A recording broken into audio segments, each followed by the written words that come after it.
তোদের খেতা বালিশ কাপড় চোপড়, এখন তোরা তোদের মতন থাক। আমাকে কাপড় চোপড় খেতা বালিশ সব ফালাই দিলাছে, এর মানে? মানে খুব সহজ, এই ঘরে আজ থেকে আমার ভাই থাকবো, তোরা তোদের ব্যবস্থা করে নে।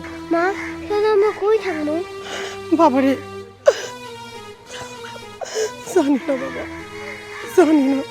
কই থাকবি? ওই যে ছোট একটা ভাঙাচোরা ঘর আছে, ওখানে যা থাকবি। এটা কেমন কথা কও? ওই ভাঙাচুরা ঘরে আমি আর আমার পোলা থাকতে পারুম? ওরে বাবা রে, কয় কি? তাহলে কি আপনার করে রাজপ্রাসাদে জায়গা করে দিতে হইব?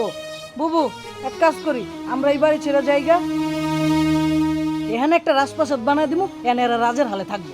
দেখেন, আমরা রাজপ্রাসাদে থাকতে চাই না, আমার যে ঘরটা আছে ওই ঘরেই আমরা থাকতে চাই, এটা আমাগো ঘর। বুবু, এটা কি কইতাছে? হ্যাঁ নাকি এই ঘরেই থাকবো? তাহলে আমি থাকবো কই? আপনি কই থাকবেন তা আমরা কি জানি? আপনি আমাগো বইতে ভেজাল বাজাইতে আইছেন কেন? সব কিছু তো ঠিকঠাকই আছিল, আপনি আইছেন কেন? আরে বিষয়টা কি হয়েছে চিল্লাচিল্লি না করে খোলাখুলি আমারে বলো। তোমার ভাবি, আমি খালি বলছি যে এই ঘরটা খালি করে দেন, আপনি ছোট ঘরে কাপড় চোপড় নিয়ে থাকেন কিছুদিন। আমার ভাই এই ঘরটার ভিতর কয়দিন থাকবো, সে এই কথা শুনে তেলে বাগুনে জ্বলে গেল, বলে আমার ভাই বলে বেজাল বাজাইতে এসে এই বাড়িতে। তোমার ভাবি যা মুখে আসলো আমাকে তাই বললো, আমার ভাইরও কত কথা বললো।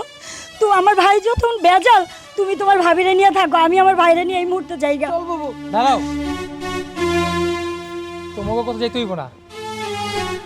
কারো যদি ওই ঘরে থাকতে মন চায় থাকবো, না থাকলে না থাকবো, এত আমার কোনো যায় আসে না। চাচু তুমি এটা কেমন কথা কও? আমরা কি ভাঙন ঘরে থাকতে পারবো? থাকলে থাক, না থাকলে বাড়ির থেকে বাইরে যা।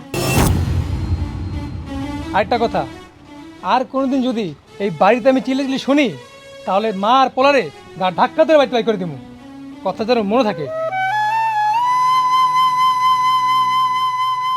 চল বাজারে চল। চলেন দুলা ভাই।